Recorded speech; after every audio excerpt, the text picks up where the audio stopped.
Bom dia a todos e a todas. Bem-vindos, ao segundo webinário sobre destino atual, que faz parte do Congresso da UFBA há 75 anos. Essa é a mesa 6, intitulada Política e Economia nas Relações entre China e o Brasil. Como expositores temos Fabiano Brito, do IFBA, César Miranda, também do IFBA, e Fernanda Brandão, da UERJ. Inclusive, eu agradeço aos expositores por terem aceitado o convite para participar dessa mesa. E, para iniciar, eu convido e dou a fala para o Fabiano Brito. E boa sorte a todos. Temos um bom congresso aí. Olá, boa tarde a todos e todas, aos colegas que compartilham comigo aqui a mesa de hoje, a Andréa, enquanto mediadora, a Fernanda e ao César. É uma honra, estar participando aqui do Congresso UFBA 75 anos. Esse webinário que foi aí constituído pelo grupo de pesquisa Hegemonia e Contra-Hegemonia, o Lab Mundo e o grupo de pesquisa e economia. Agradeço o convite e a oportunidade de a gente estar expondo aqui nossas reflexões com relação à China. Uma principal assunto e discussão bastante oportuna para o momento. A gente passa por um momento aí de disputa pela hegemonia mundial, e estudar a China e discutir a China, ela é importante para verificar em que momento o Brasil está dentro dessa disputa geopolítica internacional. Nessa mesa 6, a gente vai procurar discutir a política e a economia nas relações entre a República Popular da China e o Brasil. As minhas explanações vão transcorrer basicamente em cima de um estudo realizado recentemente por mim, pelo professor Jorge Almeida, um trabalho que resultou em um trabalho, a gente apresentou na Compolítica, agora em meados do ano, e a gente está ainda em formulação de um artigo aí para publicação, e que visa, a gente estudou a elaboração do edital da 5G aqui no Brasil, e como esses elementos de política, de economia, eles se convergiram ou divergiram para realizar esse edital. Então, a gente não pôde deixar de verificar a importância da China na elaboração, na própria definição do edital, ou na indefinição dele a princípio, e nesse sentido eu vou colocar aqui justamente essas reflexões. Vamos lá. É o Grupo de Estudos de Economia Política e Desenvolvimento e o Laboratório de Análise Política Mundial, o Lab Mundo. São os organizadores do segundo webinário China Atual. Bom, então, como principal objetivo lá no trabalho, nós tínhamos como a Anatel definiu o edital do maior leilão de radiofrequências de nossa história e sua interação com outros atores, tanto estatais e privados, nacionais e internacionais. Então, isso foi basicamente o que moveu a gente a fazer esse trabalho em conjunto. Eu já venho de uma larga experiência em estudos sobre regulação de telecomunicação, e a gente não pode deixar de verificar a presença da China no setor de infraestrutura de telecomunicações e logo na definição das próprias políticas públicas para o setor. E foi com essas intenções que a gente começou aí o trabalho. Então, o modelo regulatório da Anatel tem separado em justificativas técnicas. Obviamente que essas justificativas técnicas ela está amparada numa noção de mercado eficiente. Mas a ideia sempre não foi de não limitar nenhum player, nenhum jogador específico, né? A ideia é estimular a concorrência e, a partir da concorrência, você teria melhores preços, melhores condições e melhor forma de desenvolvimento do próprio mercado. Então, a ideia geral de regulação da Anatel seria esse. Porém, né, diversas injunções políticas, tanto internacionais como nacionais, vão fazer com que a consolidação do edital, né, a possibilidade do edital não seja algo tranquilo, né, homogêneo, né? Então, são várias características que vão fazer com que o edital seja adiado, seja reelaborado. Pois, dentro, né, do aspecto global, a 5G ela faz parte da disputa aí, geopolítica entre os Estados Unidos e a China, como a gente já havia falado anteriormente. Aqui no Brasil, nós temos, né, o presidente Bolsonaro e o grupo a ele mais ligado pretendiam vetar a participação da chinesa Huawei na rede 5G, né, por conta de todas as questões que a gente vem acompanhando do governo. O governo que se demonstra extremamente direita, alinhado a princípio com Donald Trump, né, que era lá o presidente anterior a John Biden, e era um presidente anti-China. A solução que a gente vai verificar logo de início, para abarcar tanto o elemento do governo anti-China, como de um mercado que é pró-China, a gente vai verificar isso ao longo aqui da discussão, considerar que a regulação existente ela já garante uma segurança, porque todos os aspectos que envolvem o mercado chinês diz respeito justamente à quebra de segurança, pois o Partido Comunista teria influência, né, e poderia observar determinadas funções estratégicas de Estado, né, e as telecomunicações seriam bases essenciais para isso. Nesse sentido, a preocupação pela segurança. Então, tanto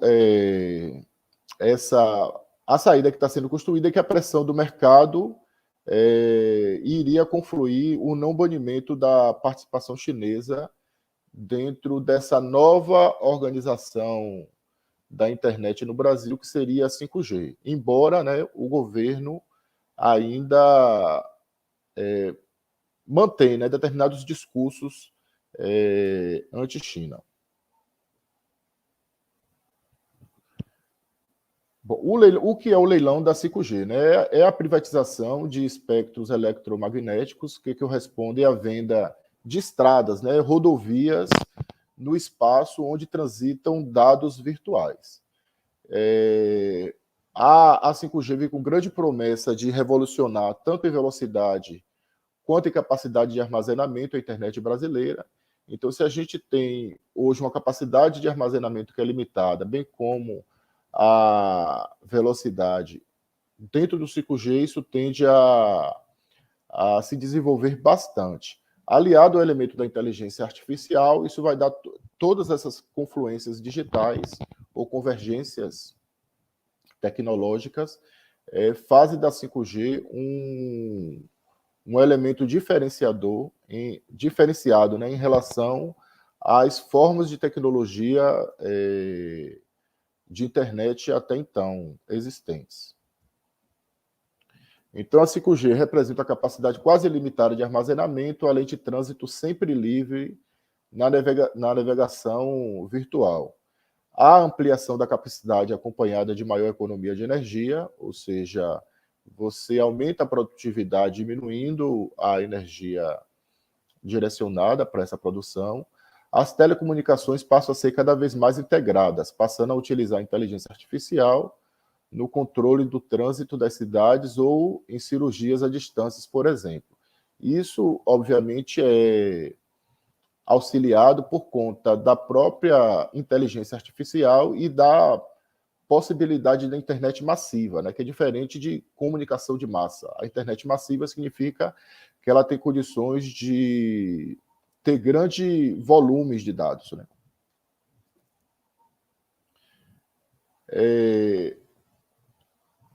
A China, ela já está no mercado brasileiro desde a privatização, ali no final dos anos 90, né, particularmente, ou seja, as privatizações no Brasil elas já começam lá no governo Sarney.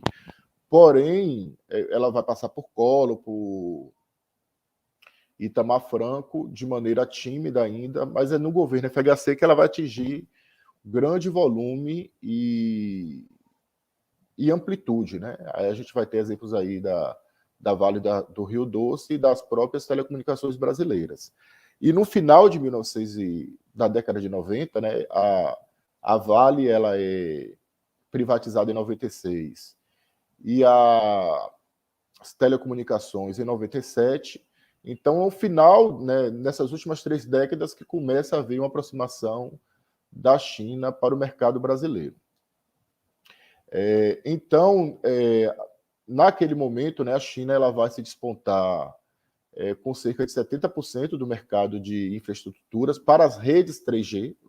A gente está falando já da 3G, anterior a 4G, e bem como dos modems, né? Não apenas para a Vivo, como também para as principais empresas prestadoras de serviços de telefonia no Brasil. Então, a gente já começa a perceber que desde o início das privatizações, a China ela cada vez mais vem ampliando a sua participação nesse mercado aí de infraestrutura, particularmente. Então, se nas 4 primeiras gerações de redes o foco principal era oferecer serviços de comunicação de voz e também de dados, né, de forma eficiente para conectar pessoas, a 5G ela vai trazer vários amps, né? Ela não vai se limitar apenas à conexão de voz e dados. Então, tem toda uma aplicação no desenvolvimento de indústria de automação, serviços de saúde conectado com tecnologia de aumento de realidade virtual. Isso possibilita, inclusive, novas formas de aprendizagem, sistemas de transporte autônomo, né? O que pode ser feito com auxílio de inteligência artificial, cidades e casas inteligentes, tráfego livre de dados móveis em todos os lugares, transição para a rede sem cabos como principal forma de acesso por banda larga. A gente já começa a verificar hoje, né, que algumas empresas que chamam, já temos 5G, né, na verdade é um 4G com AMP, né, um 4G mais potente, que já está nesse campo da transição para as redes 5G, que de fato só vão ser implantadas a partir do ano que vem. E ainda, né, a principal forma de conexão de banda larga hoje em dia ainda é por meio de cabos, né? Essas são mais estáveis do que as por conexão à distância, ou conexão sem cabos. Mas com a internet 5G promete-se inverter essa relação, né? Bom, como é que fica a China, né, com relação ao Brasil? A China é o maior parceiro comercial do Brasil, é o destino da maior parte das exportações brasileiras de commodities, da agropecuária e da mineração, né, aquilo que a gente chamava de matérias-primas no passado. Hoje em dia recebe esse termo bonito aí, commodities, mas muda o nome, mas a relação de dependência ela acaba continuando a mesma.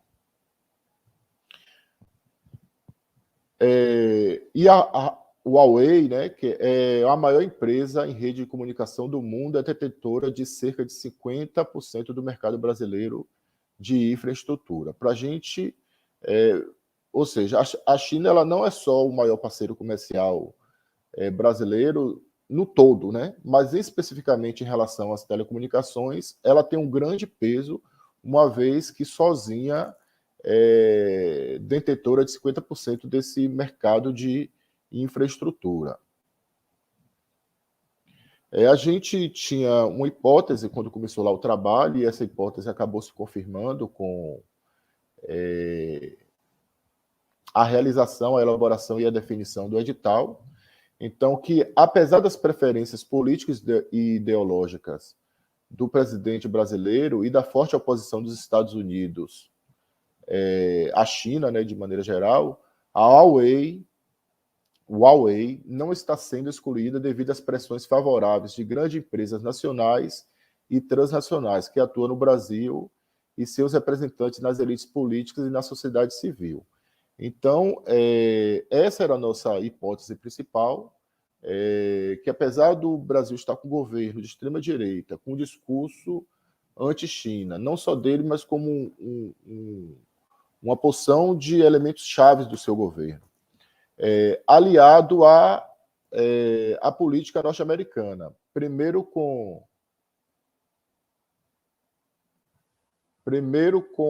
Gente, o tempo passa muito rápido. Primeiro com Trump, né? E depois com John Biden. Então, a gente percebe aí que, apesar dessas pressões, a China não foi banida do certame. Que as agências reguladoras, né, começa a existir no Brasil a partir de uma estratégia aí do neoliberalismo, estratégia global, né, começa com os Estados Unidos e Inglaterra ali na década de 70, quem vai implantar pela primeira vez vai ser o Chile aí, sob a ditadura de Pinochet, e vai ser implantada pelo Brasil desde o final aí da ditadura civil-militar. E como a gente veio falando inicialmente, ela começa de forma tímida e começa a acentuar no governo FHC ali, né? Dá uma diminuída no governo Lula, mas nunca deixou de existir, né? Porque a grande questão era se adequar a esse padrão internacional pelo ideário neoliberal. Como a gente viu anterior, né, no governo FHC, o volume, a extensão e amplitude das privatizações foram imensa, e a gente tem como dois exemplos drásticos aí a Vale do Rio Doce e as telecomunicações brasileiras. As telecomunicações brasileiras até então eram monopólio da União.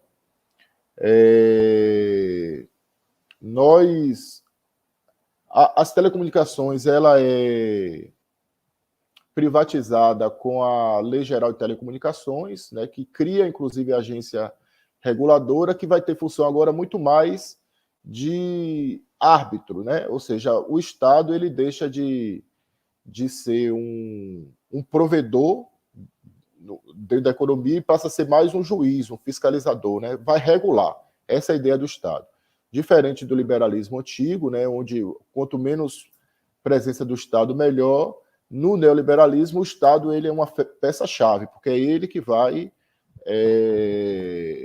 fiscalizar, né, as regras do mercado e ser um grande estimulador, no sentido da regulação, mas não de participação direta como provedor. A gente aqui tirou também um perfil do Conselho Diretor, né, colocando possibilidades de como o Conselho Diretor iria agir nessa questão da 5G, levando em relação ao seu histórico, e a gente vai perceber que, na grande maioria, levando em consideração os 5 atuais diretores da Anatel, né, do Conselho Diretor da Anatel, e os 22 anteriores, a gente vai perceber esses 3 perfis aí, né, aparecendo sempre, sendo que 90% são de técnicos ou acadêmicos, né? São pessoas que têm larga experiência, tanto do ponto de vista profissional, acadêmico, em telecomunicações, engenharia de telecomunicação.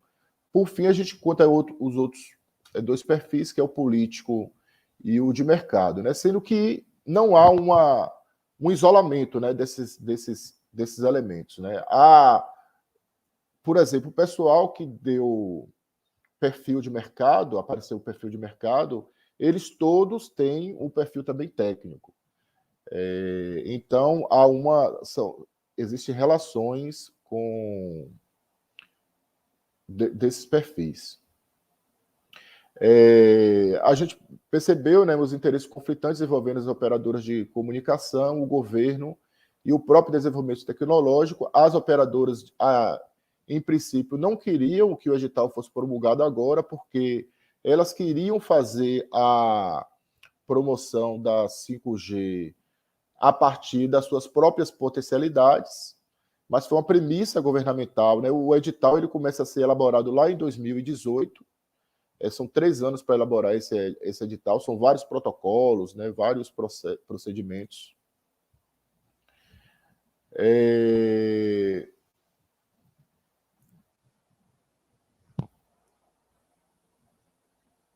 Bom, com o impeachment de Dilma Rousseff, né, a gente percebe um aumento, inclusive, dessa relação entre China e Brasil, no governo Temer e, contraditoriamente, também no governo Bolsonaro.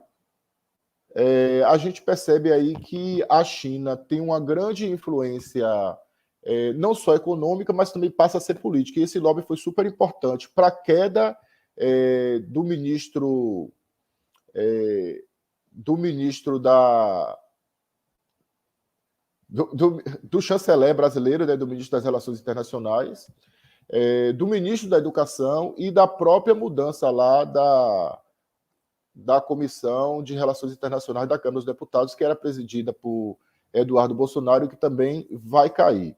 Ou seja, vai ter o edital e, por conta de toda essa relação e de primazia, né, da economia chinesa dentro tanto dos aspectos econômicos como políticos do Brasil, a China ela não vai ser vetada no edital, no leilão, né, que ocorreu. Era isso. Obrigado. A gente discute mais coisas aí durante as falas. Agradeço aí a escuta. Obrigada, professor Fabiano Brito. Muito importante suas contribuições, né? A gente vai ter tempo mais para discutir ao final. Inclusive, eu peço que aqueles que tiverem questionamentos, perguntas ao professor ou aos outros, né, expositores, deixem nos comentários, que afinal a gente pode estar respondendo, cada um vai responder e também fazer as considerações, né? Peço também que todos curtam o vídeo, compartilhem o congresso, né? Porque é um congresso que está durante toda a semana, durará até sábado. A gente tem outras mesas sobre China até sábado também, então participem todos. E agora eu passo a palavra para o professor Sérgio Miranda.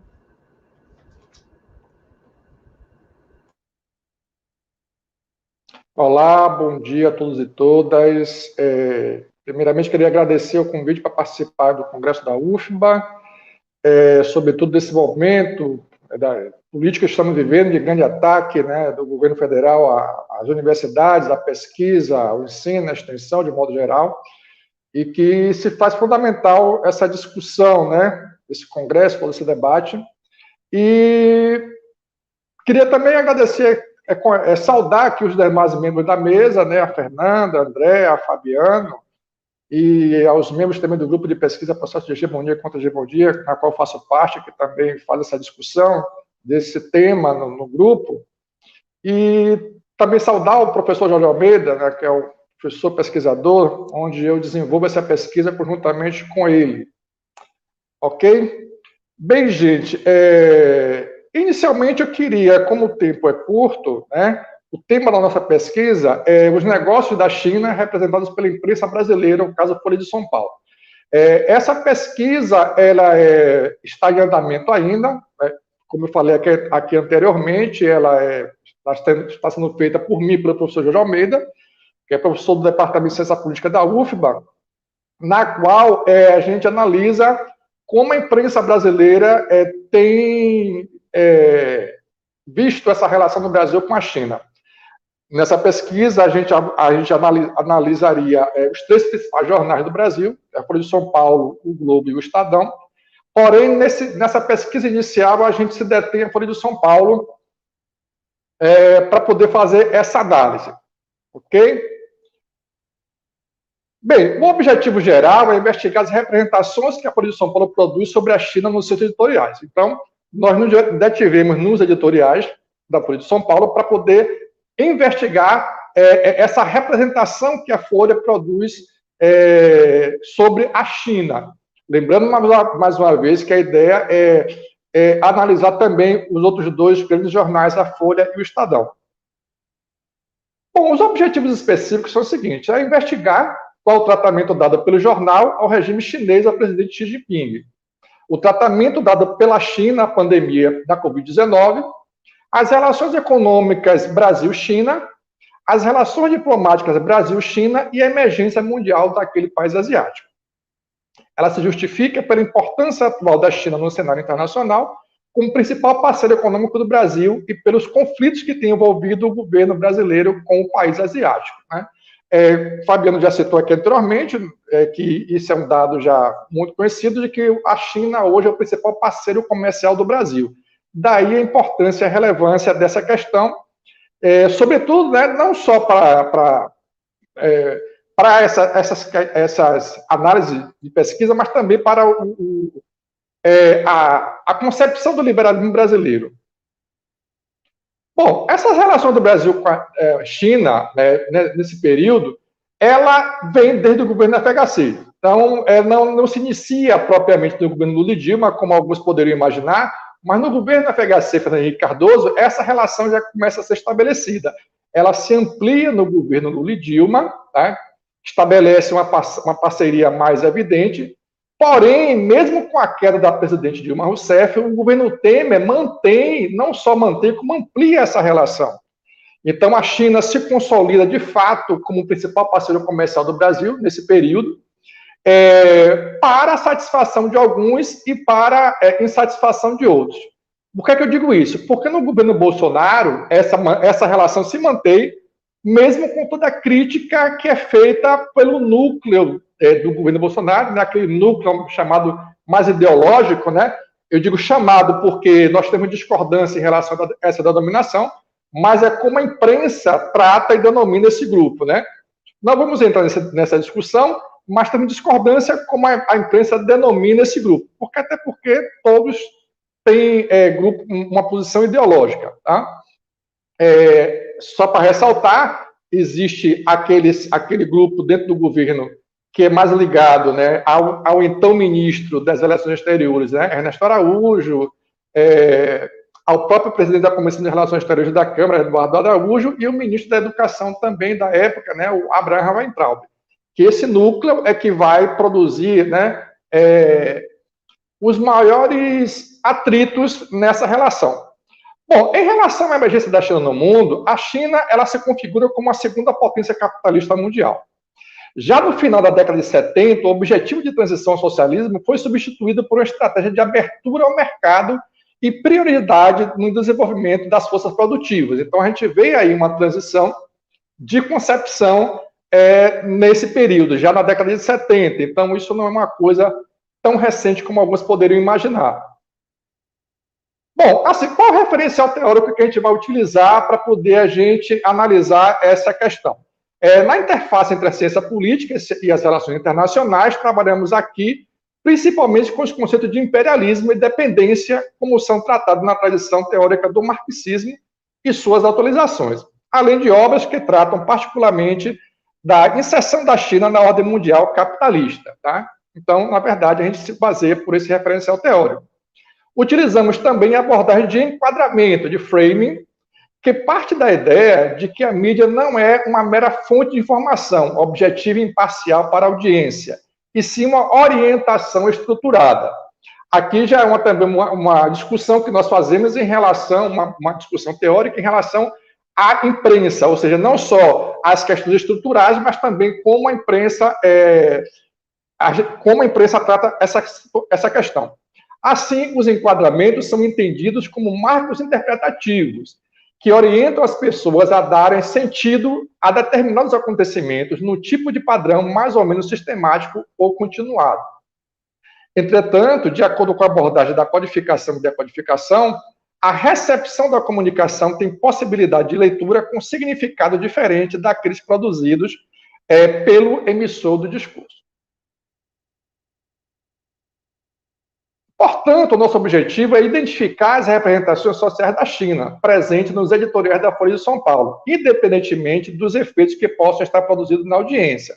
Então, assim, nós não analisamos a recepção dessa concepção nos leitores do jornal, que seria uma outra pesquisa mais aprofundada, Mas, assim, como a representação da Folha de São Paulo nos seus editoriais dessa relação do Brasil com a China.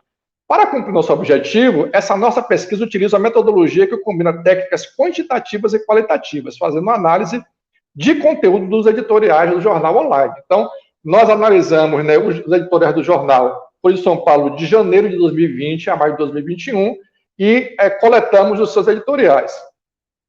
Então, fizemos, em primeiro lugar, uma identificação da frequência quantitativa do tema China em todos os editoriais do período, né, como eu citei aqui, de janeiro de 2020 a maio de 2021, e, em seguida, fizemos uma leitura de todos os editoriais onde aparece a palavra China, e os separamos entre aqueles onde o tema China foi tratado com destaque, sem destaque, e também, bom lembrar,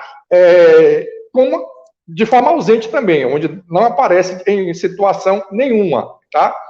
E assim selecionamos o material e analisamos o conteúdo de acordo com as seis categorias relacionadas aos objetivos, né, da nossa pesquisa, tá? Nesse sentido, finalmente analisamos qualitativamente a valência das citações encontradas nas 6 categorias, como positivas, negativas, neutras ou negativas, para a imagem da China, identificando também os ausentes em cada editorial.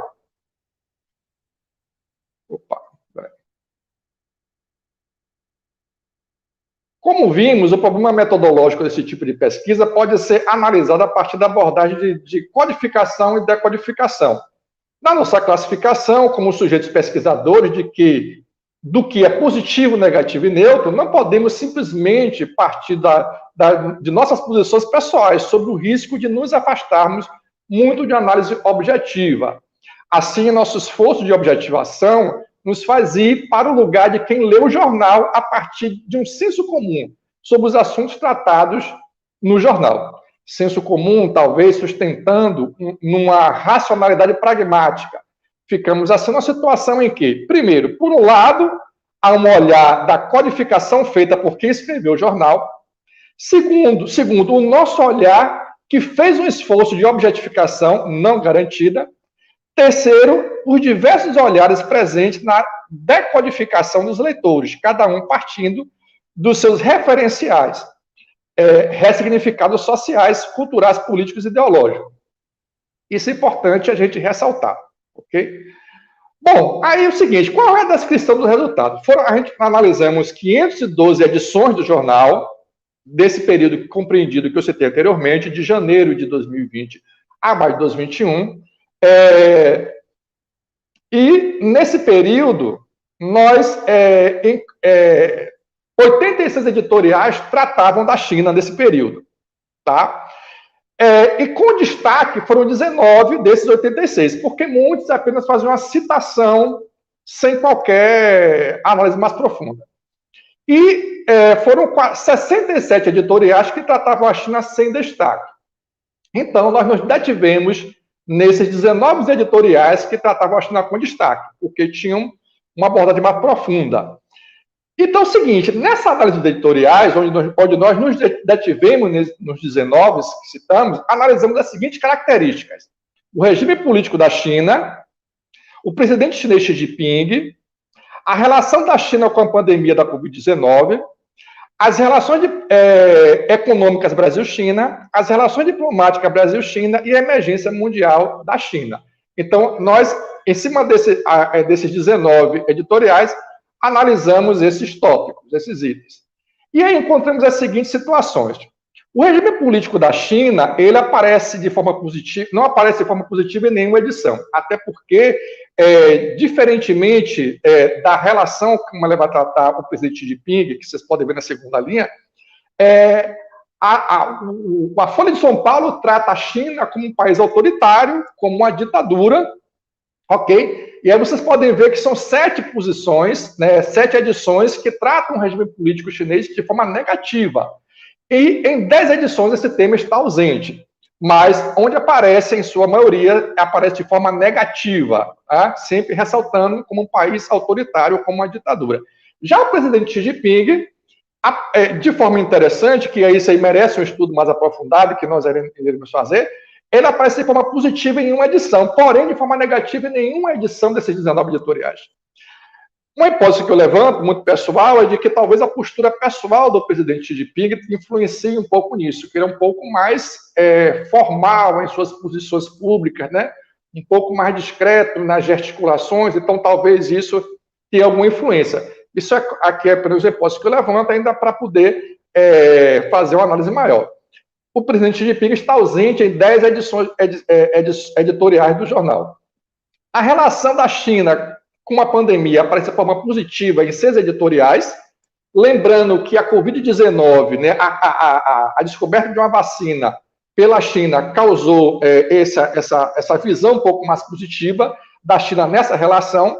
Um editorial coloca de forma negativa e está ausente em 10 edições dos editoriais. A relação econômica do Brasil com a China é vista de forma positiva em 12 editoriais. Observe que aí há uma identificação da Folha de São Paulo com o liberalismo brasileiro, na medida em que a China é o principal parceiro econômico do Brasil. Então, há toda uma concepção de afinidade, né, entre o liberalismo brasileiro e o mercado brasileiro da Folha de São Paulo, entendendo claramente que a China é o principal parceiro comercial do Brasil. Então, nesse sentido, essa relação ela é bem vista em 12 edições. Ela não aparece bem vista em nenhuma edição do jornal, está ausente em 7 edições. Já as relações diplomáticas do Brasil com a China é vista de forma positiva em 10 editoriais, que, na verdade, tem também uma relação com o item anterior, né? Ou seja, a Folha de São Paulo considera positiva essa relação diplomática porque também há uma influência nas relações econômicas. Lembrando que esse item item de crítica ao então ministro das Relações Exteriores do governo Bolsonaro, Ernesto Araújo, que fazia parte do chamado pelo próprio jornal Folha de São Paulo do núcleo ideológico, na qual ele era bastante crítico dessa relação do Brasil com a China. Já a emergência mundial da China é vista de forma positiva em 11 edições e de forma ausente em 9 edições dos editoriais. Gente, eu vou pedir a compreensão de vocês, para poder adiantar, porque o tempo é curto, tá? Bom, nesse sentido é o seguinte, o regime chinês não aparece em nenhuma avaliação positiva, tá? Bom, na verdade, isso aqui eu já citei na tabela anterior, então acho que a gente pode passar para o slide seguinte, né, para a gente não perder muito tempo. Bom, apesar de não ter sido o objetivo específico da pesquisa, identificamos também o seguinte, o governo Bolsonaro é apontado, ok, Andréa, vou finalizar aqui, o governo Bolsonaro é apontado como um grande empecilho para as relações comerciais do Brasil com a China, como eu citei aqui anteriormente. Aí, o destaque negativo para os ministros Ernesto Araújo, das Relações Exteriores, e Abraham Weintraub, da Educação. A defesa da Folha de São Paulo contra o banimento da empresa chinesa Huawei no leilão da internet 5G é também uma questão que deve ser ressaltada, porque a Folha de São Paulo é contra o banimento da Huawei, tá? Na medida em que esse núcleo ideológico do governo Bolsonaro tem se posicionado contrário à empresa chinesa que desenvolve essa tecnologia 5G. Então, é importante ressaltar que é mais um contraponto do jornal a essa posição desse núcleo do governo e a favor da empresa chinesa que detém essa tecnologia. No trabalho publicado, há também uma descrição de diversos editoriais. Destacamos um desses que sintetiza o conjunto de opinião da Folha de São Paulo sobre a China. Então, só para vocês terem uma ideia, na edição do dia 20 de março de 2020, o editorial chama-se... o editorial é O Negócio da China, é o título, e ele revela, entre as coisas de que o Brasil menos precisa nesse momento de crise e incerteza, é um entrevero em nosso maior parceiro comercial. Então, a Folha de São Paulo tem uma concepção muito clara de que a China é o principal parceiro comercial do Brasil e essa relação não pode ser melindrada. Muito pelo contrário, deve ser privilegiada. Bom, as hipóteses das relações da grande mídia comercial do Brasil com a China. Os resultados já obtidos, né, até o momento, indicam a hipótese de que este jornal tem feito uma cobertura que tem contradições, mas onde predomina a representação positiva ou neutra em relação à China. Além disso, quando abordamos as relações quando aborda a relação com o Brasil, o conteúdo é tendencialmente favorável a que nosso país mantenha boas relações com a potência asiática, em virtude de uma crescente importância das relações econômicas bilaterais, tanto no que diz respeito às trocas comerciais, quanto aos investimentos diretos. Identificamos também uma preocupação desse órgão de imprensa em não macular uma relação com a China, ao, por exemplo, não caracterizar o presidente chinês Xi Jinping como um ditador, como eu citei aqui anteriormente, né? Muito embora ela caracterize o regime como autoritário, mas ele faz essa distinção ao presidente Xi Jinping. Assim, enquanto o regime político é representado regularmente como autoritário e ditatorial, o presidente do país é poupado dessas citações, tá? Prevalece a representação de um país econômico, industrial e tecnologicamente avançado e sendo reconhecido como parceiro positivo para o Brasil, tanto em trocas comerciais como para investimentos diretos e financiamentos. Conforme os referenciais teóricos sobre as relações internacionais, a emergência chinesa no mundo e as relações econômicas e diplomáticas entre os dois países, esta representação predominante positiva da China converge com a posição das frações hegemônicas do grande capital presente no Brasil. Posição que é racional, pragmática e que reproduz a situação de dependência em relação ao nosso país. Mas, como vimos na discussão metodológica, que, afinal de contas, vai avaliar as representações transmitidas pelos editoriais, são positivas ou negativas, é o leitor, a partir dos seus referenciais de significação no processo de decodificação. Mas essa é uma parte da análise, por enquanto, fica em aberto. Aqui são os referenciais teóricos. Eu agradeço a atenção de todos e todas e estamos aqui para perguntas, interrogações e dúvidas. Obrigado. Muito obrigada, professor César Miranda. É um assunto muito importante, né? A gente entender essa relação entre Brasil e China, os avanços, os retrocessos, enfim.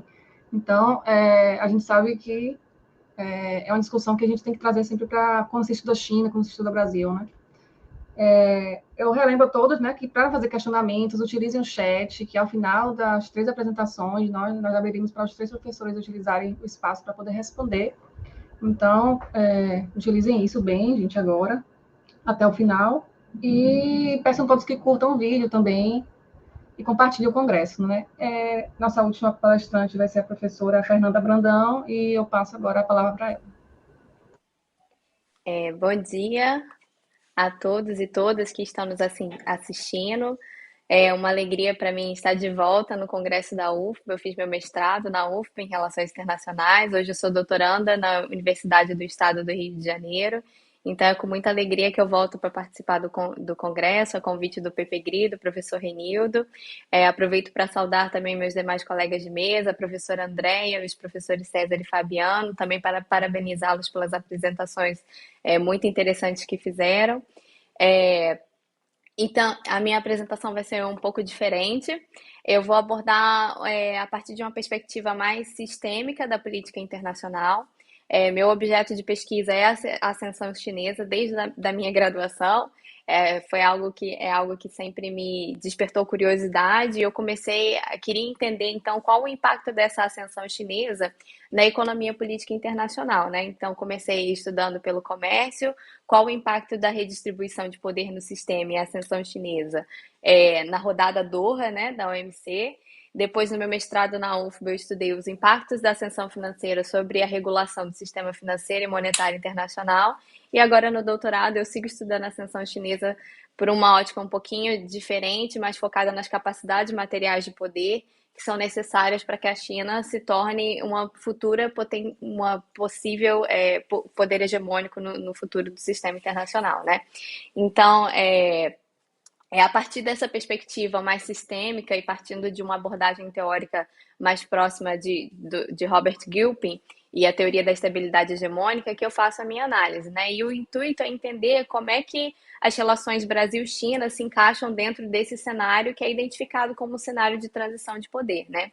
Então, resumo breve da teoria da estabilidade hegemônica é que a hegemonia é um fenômeno recorrente no sistema, marcado por momentos de estabilidade, onde o poder hegemônico exerce a regulação dos diversos sistemas da política internacional, principalmente da parte econômica, acompanhado também de um predomínio, de uma preponderância em termos materiais, não apenas econômicos, mas militares, também uma predominância política e ideológica nesse sentido, que esses elementos todos em conjunto sustentam, então, a dominação hegemônica desse poder preponderante, né? E só que essas hegemonias, elas chegam ao fim, elas têm momentos de declínio e concorrentemente, né, surgem potenciais poderes hegemônicos que vão ocupar essa posição se a redistribuição das capacidades materiais de poder no sistema continuarem, né? E a minha hipótese, então, é que a China é um forte candidato a ser esse novo poder hegemônico no sistema internacional e que a hegemonia dos Estados Unidos está em declínio. Importante ressaltar que esse processo não é um processo instantâneo, ele não acontece de um dia para o outro, é um processo longo, demorado e gradual, e é possível perceber sinais e sintomas no sistema internacional, né, que apontam nesse sentido. Então, a gente tem, na literatura em relações internacionais, um certo consenso hoje de que há um momento de transição no sistema internacional, né? A gente tem uma redistribuição das capacidades de poder no sistema e novas potências emergiram. No início dos anos 2000, a grande discussão era que talvez fosse o momento de um mundo multipolar, onde outras potências emergentes poderiam ocupar espaços importantes, e a gente vê que em um certo momento essa parece realmente a tendência, principalmente no período de protagonismo dos BRICS no início, principalmente depois da crise financeira internacional, né? Mas a gente vê nos últimos anos como essa tendência muda um pouco, a gente vê a China despontando como a potência emergente com mais potencial hegemônico, né, entre esses poderes emergentes, e entrando, então, ficando cada vez mais claro esse embate, esse conflito com os Estados Unidos pela posição de predominância no sistema internacional. Mas para a gente voltar para as relações Brasil-China, a gente precisa entender um pouco esse processo, né? Então, a China, ela começa suas reformas econômicas, que são responsáveis, né, por essa ascensão rápida, um desenvolvimento econômico fenomenal e jamais visto igual no sistema internacional, né? Em 40 anos, a China sai de uma economia bastante pobre para ser a segunda maior economia do mundo, a maior economia em paridade de poder de compra, e a perspectiva é que ultrapasse os Estados Unidos nos próximos anos. Ela então, a partir dos anos 2000, começa a se tornar um importante player econômico, principalmente através do comércio internacional. Junto com outros países em desenvolvimento. É importante lembrar que o Brasil também faz parte desse momento. Os anos 2000 é marcado por um aumento da participação dos países em desenvolvimento como um todo, no comércio e na economia internacional. A presença da China e a sua grande demanda é importante para a diversificação dos parceiros comerciais desses outros países em desenvolvimento, inclusive o Brasil, que antes dependiam muito da Europa e dos Estados Unidos, nesse sentido. E essa ascensão chinesa, ela coloca para o Brasil algumas oportunidades políticas no sistema internacional, por exemplo, na rodada Doha, né, dentro da OMC. O Brasil, junto com a Índia, lideram os países em desenvolvimento nessas negociações e consegue. A rodada Doha nunca chegou ao fim, nunca chegou a um consenso, justamente pela clivagem entre os países desenvolvidos e os países em desenvolvimento, né? E o Brasil e a Índia são responsáveis por liderar os países em desenvolvimento nesse sentido. A China só vai fazer parte da OMC a partir de 2001 e sempre tem uma atuação muito discreta nessas negociações, mas é inegável que a capacidade maior de negociar e barganhar, o maior espaço de margem de manobra que Brasil e Índia ganham é justamente por ter a China como um grande mercado alternativo em relação às economias desenvolvidas, né? Então, apesar da China não atuar diretamente nessa negociação, ela tem impactos importantes, a sua ascensão já tem impactos importantes aí. E aí, após crise financeira de 2009, né, você tem também uma mudança nessa perspectiva, fica mais claro a importância da China para a economia global. A atuação chinesa no pós-crise foi importante para manter a demanda global e diminuir os impactos da crise.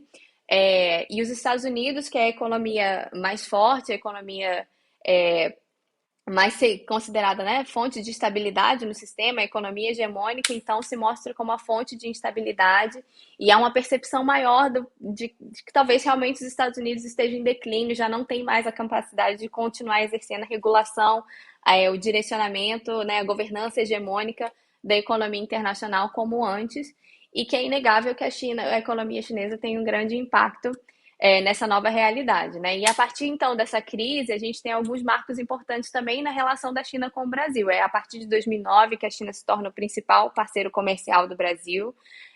Pouco depois, entre 2010 e 2012, a China se torna também o principal investidor na economia brasileira. Então, hoje, a relação de interdependência entre os dois países é muito grande, mas é uma interdependência bastante assimétrica, né? O Brasil precisa muito mais da China como parceiro comercial do que a China precisa do Brasil. E apesar, né, da nossa atual política externa colocar o país em conflitos ideológicos em relação à China, né, apesar dessa dinâmica um pouco mais conflituosa e desse afastamento, eu digo que a realidade material, no final do dia, ela se impõe. O Brasil simplesmente não pode abrir mão do seu principal parceiro comercial, do seu principal investidor, né? Mas voltando aos anos 2009, 2010, a gente também tem ali um momento de fortalecimento dos BRICS, que se tornam, que se unem, né, a fim de barganhar por melhores condições de negociação no sistema internacional, por maior participação nos fóruns econômicos, como o FMI, o Banco Mundial, esses países que tiveram grande crescimento econômico nas décadas anteriores, querem então ter uma influência correspondente ao seu peso, à sua presença na economia internacional, né? Eles são sucedidos em alguma medida, mas a China sempre liderando um pouco mais esse processo, né? A China como a segunda maior economia do mundo, mas que não tem a influência correspondente nas organizações tradicionais, né, da economia política internacional, como o FMI e o Banco Mundial, principalmente, né, que eram as principais instituições em atuação ali naquele momento do pós-crise. Então, você tem um fortalecimento dos BRICS ali, e ali surge também oportunidades importantes para o Brasil, como a criação do novo Banco de Desenvolvimento, do arranjo contingente de reservas, né, que são instituições que se propõem como alternativas, mas complementares a essas instituições tradicionais do sistema internacional. Então, uma oportunidade política de estar na frente, né, da regulação econômica internacional, de ajudar na proposição de novas regras, de novos parâmetros internacionais. Mas esse movimento ele perde um pouco de força com as crises econômicas que se instalam principalmente, e políticas que se instalam na África do Sul e no Brasil, principalmente. A Rússia também passa por um momento bastante complicado, então os BRICS perdem um pouco de força, mas essas instituições continuam funcionando e continuam sendo importantes mecanismos alternativos às instituições tradicionais. Mas com essa perda de força dos BRICS, então a China vai se consolidando cada vez mais como alternativa, né? Como a potência alternativa, então, em ascensão no sistema. Essa proposição de novas instituições não se resume, né, às instituições propostas no âmbito dos BRICS, ela também tem várias instituições propostas no âmbito regional, como a iniciativa Chiang Mai, como o Banco Asiático de Investimento em Infraestrutura. Então, essa é uma estratégia da China no processo da sua ascensão, né? E uma coisa importante sobre os momentos de transição é que eles não são benéficos apenas para aqueles países que estão em ascensão. É um momento também onde as potências médias podem renegociar ou refazer as barganhas que legitimam a ordem, né? A ordem hegemônica ela é sustentada por barganhas hegemônicas, e um momento de transição é um momento onde as potências médias podem aproveitar para conseguir melhores barganhas, né, a seu favor nesse sentido. E a gente vê que o Brasil tem perdido um pouco essa oportunidade, principalmente a partir do governo Bolsonaro, né? Na verdade, a partir um pouco antes do governo Bolsonaro, a gente já tem um pouco estremecida essas relações, principalmente o esvaziamento dos BRICS, o Brasil deixa de dar tanta ênfase à sua participação nos BRICS, mas o governo Bolsonaro marca isso de forma bastante clara. e no primeiro momento, durante o governo Trump nos Estados Unidos, de um alinhamento cego e enfim, sem muitas vantagens para o Brasil, mas é baseado numa questão ideológica aos Estados Unidos. E a gente vê, então, que o Brasil deixa de perder algumas oportunidades nesse sentido, né? Isso tem impacto sobre o nosso comércio e sobre a nossa indústria. A China, como um grande parceiro comercial do Brasil, o Brasil poderia aproveitar essas oportunidades, né, para expandir as suas exportações de bens de maior valor agregado, ou de se integrar nas cadeias globais de valor centradas na China de uma forma a favorecer o desenvolvimento da economia e da indústria brasileira, e não o Brasil se resume a ser o fornecedor de matérias-primas, né, de commodities para essas cadeias globais de valor e se afastando cada vez mais do desenvolvimento de uma indústria de alta tecnologia, né? A gente tem os dados do IED, que durante a pandemia, né, o setor industrial encolheu ainda mais, chegou a mínimas históricas no país, enquanto o setor do agronegócio continua crescendo, né? E continua crescendo também por causa de uma grande demanda chinesa. A China tem uma demanda muito grande por essas commodities e o Brasil é um parceiro importante disso, né? Um dado interessante é que mais de 50% do petróleo brasileiro é exportado para a China. Então, é um parceiro comercial bastante importante. No setor de investimentos também, a China atua no Brasil em dois setores bastante importantes e estratégicos, que é o setor de energia e o setor de infraestrutura. O Brasil tem uma carência muito grande de infraestrutura, poderia aproveitar essa oportunidade, né, para desenvolver e modernizar esse aspecto da infraestrutura, né? Mas a gente vê que não há, por parte do governo brasileiro, uma estratégia de aproveitar esses investimentos ou essa parceria, essa proximidade com a China, dentro de um plano de médio ou longo prazo de desenvolvimento nacional, né? É muito feito nas bases dos interesses econômicos das elites nacionais e sem ter um plano de desenvolvimento para o país. Enquanto a atuação chinesa é baseada nas suas estratégias de forma bastante estratégica, né? A China tem interesses claros em relação ao Brasil, também atua aproveitando oportunidades de mercado, mas tem alguns setores onde ela investe que são setores bastante estratégicos, né? O setor de energia, tanto como parceiro comercial, comprando petróleo e recursos energéticos brasileiros, mas também a estatal State Grid é uma das dona de uma parte significativa das redes de transmissão de energia elétrica hoje no Brasil. E isso é importante para a China no sentido de desenvolvimento de tecnologias de energia, né? A China tem investido muito em pesquisa e desenvolvimento nesse sentido, principalmente em economia verde. E ao ter posse, né, dessas redes de transmissão, elas passam a utilizar, então, tecnologia chinesa, elas criam demanda para a tecnologia chinesa e se tornam uma forma de incentivo à continuidade do desenvolvimento de tecnologia chinesa nesse sentido, né? A China hoje disputa a liderança tecnológica em vários setores e o Brasil, como um parceiro próximo da China, como um parceiro em desenvolvimento também, poderia aproveitar essa proximidade de uma forma mais objetiva, né?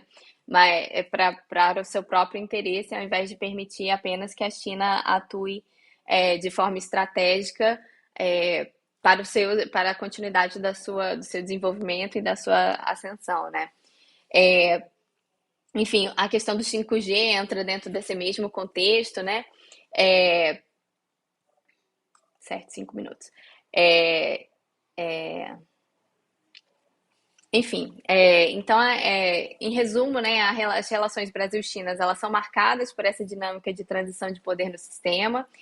O momento cria oportunidades e desafios para a política externa brasileira que poderiam ser melhor aproveitados, principalmente na questão econômica. A China é um parceiro importante, apesar das divergências ideológicas com o atual governo. A realidade material de poder no fim do dia vai se impor. O Brasil não tem condições de abrir mão desse parceiro comercial e esse investidor, mesmo porque os Estados Unidos nem a Europa estão oferecendo para ocupar esse lugar da forma como a China ocupa. E Enfim, tem a questão também do Belt and Road Initiative, né, que é super importante, é uma forma de investimento da China, não vou conseguir aprofundar muito mais, mas que seria uma oportunidade para o Brasil no sentido de captar e aproveitar os investimentos disponíveis da China de fazer, e apesar de não estar no Belt and Road Initiative, o Brasil continua sendo um importante destino de investimentos chineses no setor de infraestrutura e energia, né?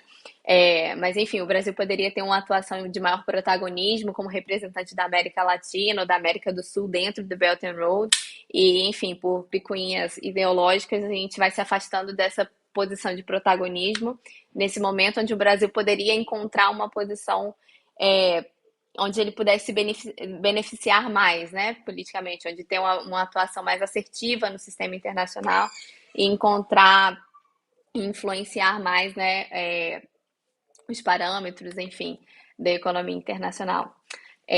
Enfim, são temas bastante complexos e interessantes e, enfim, nos próximos anos vamos ver os impactos disso, né, no país. A continuidade da reprimarização, né, da nossa pauta exportadora, enfim, a presença da China em setores estratégicos com falta de uma regulação clara, enfim, vamos ver onde é que o Brasil vai ficar no fim dessa história. Obrigada.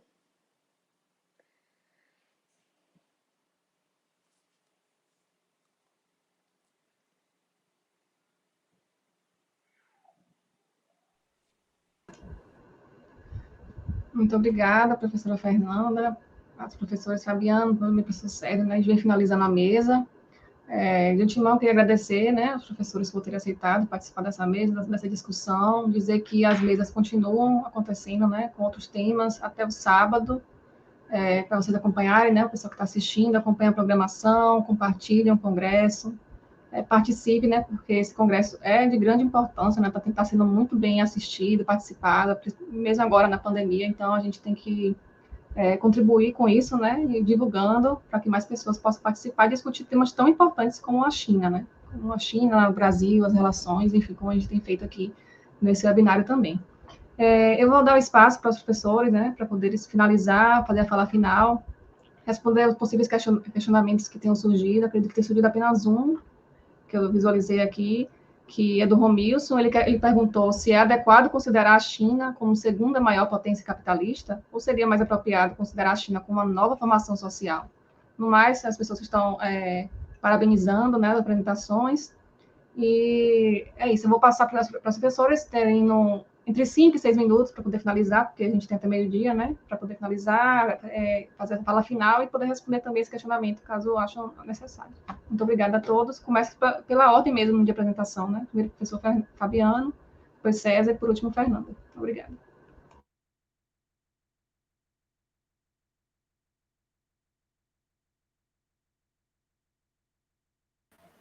O pessoal ainda não está lendo lábios, né? Parabenizar os colegas de mesa aí pelas excelentes apresentações, os esclarecimentos, a Fernanda e o César. Percebi, né, que há uma confluência, né, entre os nossos temas, né, a gente discute algumas coisas que são parecidas. Bem, o Romilson colocou uma questão aí que é interessante, né, sobre como é que a gente pode categorizar a China, né, se é capitalista ou se é de uma formação social diferente. Eu acho que são as duas coisas, né? Para mim, são as duas coisas. A China, ela começa suas reformas aí, acho que o pessoal também falou disso, a partir aí do final da década de 70, colocando uma maior, generalizando, né, as práticas capitalistas, acompanhada de descoletivização do campo, privatizações amplas, estatais a serviço de um projeto nacionalista de mercado. É um capitalismo específico, né? O capitalismo do modelo chinês, vamos dizer assim, porque tem especificidades, né? Do ponto de vista ideológico, tem um partido único, a gente não pode dizer que é mais um país capitalista, né? Mas é um país capitalista porque pratica, né? Está dentro da economia liberal, investe, colocou isso como estratégia, disputa a hegemonia dentro dos aspectos capitalistas. Enfim, né, dentro dessa categoria, a gente pode dizer que é capitalista, representando, inclusive, uma nova formação social. Não haveria essa separação, né? Então, eu achei bastante interessante quando o César coloca aí a questão das relações, né, comerciais, tanto Fernanda como o César coloca aí as relações praticamente de dependência em relação ao Brasil e à China, né? Ambos são interdependentes, mas o Brasil depende muito mais por conta, inclusive, da relação com que o Brasil lida com a China, de exportar commodities e importar material de alto valor agregado, industrializado e tudo mais. Ou seja, a gente continua na prática da dependência e cada vez mais, né, o Brasil vem passando por uma desindustrialização, então aumenta, inclusive, mais essa relação de dependência. Quando a gente formulou nossa hipótese, né, haviam grandes possibilidades do edital barrar a participação da Huawei, né? Inclusive a nomeação que nomeia os conselheiros da Anatel é o presidente da República, e com a nomeação do Baigorne, né, ele inclusive faz falas dizendo que é preciso colocar um 5G que seja seguro, né, que as empresas tenham participação dentro do mercado aberto, né, que não podem ser empresas que lancem algum tipo de desconfiança sobre sua segurança. Então, é uma sinalização, ele é o relator, inclusive, foi o relator do edital, é uma sinalização de cuidado, né, com relação à Huawei. Mas, como a gente vai verificar, né, devido a essa condição de dependência da economia brasileira em relação à China e todo o aparato, né, que está ligado a isso aqui no Brasil, porque nossos principais... o agronegócio hoje representa tanto uma elite, né, econômica, a fração principal da hegemonia do capital nacional, além de acessar uma grande parcela dentro do parlamento e dentro da política como um todo. O lobby foi grande, né, para a continuação, para que a China não fosse excluída do processo do edital, e uma coisa mais ou menos negociada, né, para, de alguma maneira, agradar o governo e sua ala, como o pessoal falou aí, ideológico, mas cheio de problema com essa definição, foi, dentro do edital, possibilitar a existência da construção de uma rede privativa estatal, e essa, sim, não teria autorização de, dentro das suas infraestruturas, ter participação de capital de empresas chinesas, porque define ali que as empresas têm que ter capital aberto. Então, possibilita, né, a entrada da China na 5G, e assim, né, quem participou do leilão são as grandes operadoras, quem opera.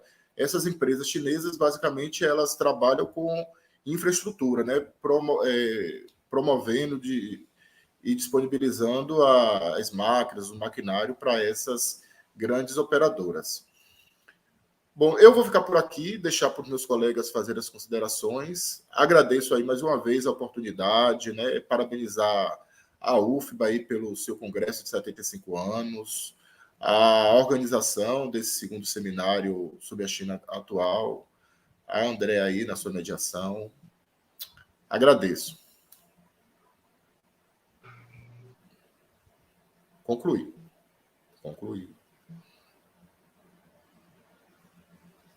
Está tendo delay? Agora, professor César.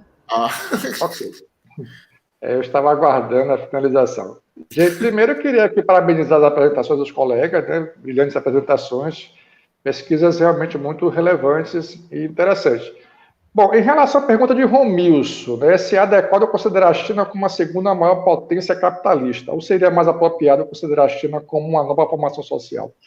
Olha, como eu citei aqui na minha apresentação, já na década de 70, inclusive Fabiano até citou isso também, a China já vinha passando por um processo de transformação da sua formação inicial para o que nós conhecemos hoje como esse país que tem relações capitalistas no mundo inteiro. Então, a gente não pode considerar hoje a China como a China de Mao Tse Tung, né, da Revolução Chinesa. Então, o que aquele país hoje se apresenta é uma configuração social e econômica completamente diferente. Essa transição não é recente, já na década de 70, como você disse aqui anteriormente, ela já vinha acontecendo. O que a gente consegue perceber hoje é que a China ela tem uma característica de um mercado expansionista, porém com a forte presença do Estado. Isso cria algumas situações bem específicas. Apesar de que, por exemplo, a China é um dos países que tem o maior número de bilionários no mundo, e tem crescido muito esse número a cada ano. Então, a China tem um número, não me lembro aqui, me fala a memória, o número específico exato desse número, é um dos países que tem o maior número de bilionários no mundo. Algumas figuras destacadas, algumas empresas destacadas também no mundo, porém, o Estado tem uma presença fundamental. Lembrando que, por exemplo, a figura do Xi Jinping, ele ressalta bem isso. E aí, por sua vez, tem um dado interessante que o Partido Comunista Chinês, que ainda se configura dessa forma, dessa denominação, tem uma presença marcante nas decisões estatais. Muito embora a gente não possa considerar, se a gente for fazer uma análise mais política, ideológica do que seria o Partido Comunista Chinês, como de fato um partido comunista. Então, algumas contradições nesse sentido, né? Que não seria só lá na China, se a gente for pegar outros partidos comunistas ao redor do mundo, também poderemos encontrar essas contradições, mas no caso chinês, há essa especificidade de que tem também toda uma política econômica expansionista, é uma política de mercado. Então, não é à toa que a China, um dos principais parceiros comerciais do Brasil e de outros países, é a segunda potência capitalista do mundo, isso eu acho que é inegável, mas eu acho que não dá para dizer que a China é um país socialista. Eu acho que a gente não pode caracterizar dessa forma. Há algumas questões sociais a ser ressaltadas, sim. Houve um combate à pobreza muito grande, muitas pessoas saíram da linha da pobreza da China ao longo desse período de transformação social. E aí, paralelo, né, ou pontualmente a outra posição, de que, à medida que... Só um minuto aqui. O áudio diminuiu um pouco. Gente, é porque ficam ligando na hora da festa. A câmera virou. Tá, ou desculpe, gente, eu pensei que tinha saído do ar. Tá, desculpe aí. É porque foi uma questão de conexão. Mas voltando aqui à relação da China, é um dos países que mais tem combatido a pobreza, ao mesmo tempo um dos países que mais tem crescido o número de bilionários. Talvez isso crie uma característica também a ser analisada, né, nesse perfil da China como um país capitalista. Bom, eu vou ficar por aqui e eu queria aprofundar na próxima discussão.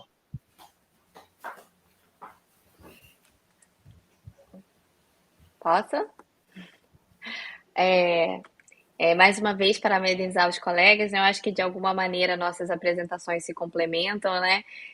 Estava até aqui pensando, o caso do 5G é um caso bastante óbvio de como a realidade material um pouco se impõe, né, no fim das contas, porque, enfim, tem também todo o aspecto de que as empresas, as operadoras de comunicação que atuam no Brasil já trabalham com tecnologia chinesa, tecnologia da Huawei, e simplesmente trocar tudo isso, porque o governo não quer que o 5G seja chinês, seria de custos enormes, né? Então tem uma pressão para que a Huawei possa, sim, fazer parte, né, da oferta do 5G no Brasil, enfim. Acho que é um exemplo bastante claro que existe um limite para essa disputa, né, ideológica que o governo tenta reforçar nessa dinâmica Brasil-China, né? Quanto à pergunta levantada aí pelo Romilson, essa é uma pergunta que sempre aparece quando eu apresento as minhas pesquisas, né? Porque eu trabalho com uma teoria que trabalha com categorias capitalistas, né, e ocidentais, e se é possível, então, trabalhar com a China dentro desse mesmo esquema, né? O que é inegável é que a China, desde do início da sua abertura econômica, ela opera no sistema internacional, nas categorias do sistema internacional. Ela não chega propondo um novo sistema do zero. Ela entra nas instituições tradicionais criadas, ela entra na OMC, ela participa do FMI, ela participa do Banco Mundial, da mesma forma como as outras economias capitalistas, como o Estado-nação, a partir dos mesmos pressupostos, com o mesmo tipo de atuação. Apesar do seu regime doméstico ser diferente, da fronteira para fora, a China atua dentro das mesmas categorias capitalistas que prevalecem na dinâmica da economia política internacional. Então, nesse sentido, ela é, sim, a segunda maior, a segunda potência capitalista, né? Porque da sua fronteira para fora, no sentido econômico, ela opera nessas bases. E essa é uma particularidade da China. Você não tem a China tentando estabelecer em outros lugares regimes similares ao seu. A China trabalha no princípio da não interferência, né? Não importa como é a sua situação doméstica, se você é uma democracia, se você não é uma democracia, se você é mais à direita, se você é mais à esquerda, o que importa é a gente fazer negócios que sejam bons mutuamente, tanto para mim quanto para você. Claro que existe toda uma simetria de poder escondida por trás dessa dinâmica e desse discurso, mas a China opera assim, então ela não é... E ao mesmo tempo que a China opera dentro dessas categorias, ela também não, e propõe novas instituições também, ou novas formas de regulação, nenhuma delas rompe completamente com esse modelo capitalista. Elas seguem mais ou menos a mesma linha, mas respeitando as particularidades da economia chinesa. A China vem promovendo o processo de abertura da sua economia, respeitando as suas necessidades e particularidades. Às vezes dá 2 passos para frente, dá 1 passo para trás, e isso gera uma ansiedade no resto do mercado, porque ela não segue simplesmente o fluxo, né, de liberalização, vamos abrindo tudo, abrindo. Não, a China vai vendo, vamos abrir aqui. Deu ruim um pouco aqui, causou um desequilíbrio, vamos voltar 2 passos. Vai 2 passos à frente. Então, mas ela está operando dentro dessa lógica capitalista ainda, apesar de ser no seu ritmo, de ser da forma que ela identifica como mais estratégico e melhor para a continuidade e sustentabilidade do desenvolvimento da sua economia, né? É uma responsabilidade muito grande manter essa economia se desenvolvendo, afinal de contas, você tem mais de 1 bilhão de pessoas que são dependentes, né, do bem-estar promovido por esse processo de desenvolvimento, né? E isso é bastante importante para o Partido Comunista Chinês. É a continuidade desse desenvolvimento econômico para gerar esse bem-estar social mínimo, que é parte do que legitima a continuidade do partido na liderança da China, né? Então, a China, sim, opera dentro das categorias capitalistas. Essa discussão sobre o que a China é bastante interessante. Ainda eu aproveito para recomendar o trabalho do professor Elias Jabu, da UERJ. Ele faz uma discussão bastante aprofundada sobre o que é a China, se ela é socialista, o que é esse modelo econômico chinês. Ele propõe uma categoria própria. Eu acho que o Romilson provavelmente ia gostar dessa discussão, já que ele trabalha de forma mais aprofundada isso. Creio que seja isso. Mais alguma questão? Eu acho que não houve nenhuma questão específica, né? Mas então, eu queria agradecer novamente, né, aos professores, dizer que essa mesa foi organizada, esse webinário, na verdade, foi organizado pelos professores Renildo Souto, Jorge Almeida e Elza Krajcek, pelos grupos de pesquisa, Processo de Hegemonia e Contra-Hegemonia, Grupo de Estudos em Economia Política e Desenvolvimento, o GEPOD, e Laboratório de Análise Política Mundial, LabMundo, junto com os programas de pós-graduação, PPG-CT, PPGRI, PPGE e PPGCS. Então, obrigada a todos e até uma próxima discussão. Obrigado. Obrigada, tchau. Tchau.